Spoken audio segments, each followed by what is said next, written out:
เอ๋ยจงหอบรักมาให้ใครจงพักกลับไปเพราะห่วงลูกให้ข้าไม่ต้องการถ้าหัวเหลือเกินหัวรักที่สิ้นสงสารหัวรักจะทรมานตัวดวงวิญญาณจะต้องร้องไห้ลมเอ๋ยจงหอบรักไปเถิดนาหากรักกลับมาแล้วกลัวน้ำตารักต้องตกในถ้ากลัวรักลูกกลัวรักอารมณ์อ่อนไหว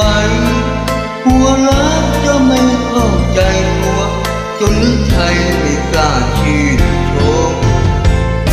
กระแสลมแรงยังไม่แสลงเท่าลมรักลูกลมกระซิบที่เคยว่าห่วงกลับกลายสลายเป็นลมคอยพัดบาดใจ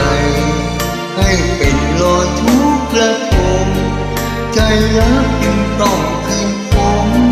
เพราะหลงเชื่อลมรักดวงใจข้ากลมแล้วลมเจ้าเอ๋ยอย่าเย้ยข้าเลยพัดเลยผ่านไปแล้วไม่ต้องห่วง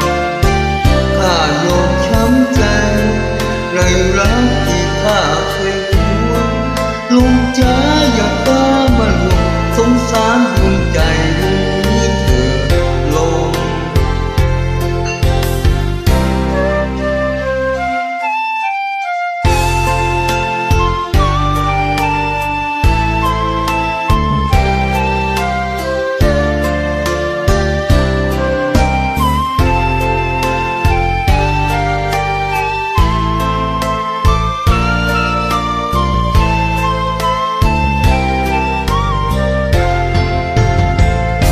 กระแส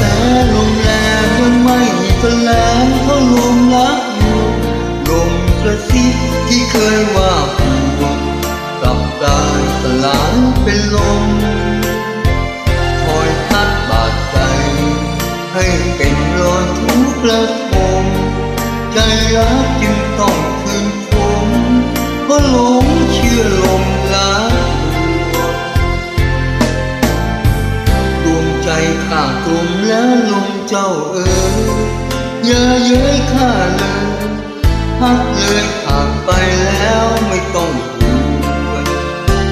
ข้ายอมช้ำ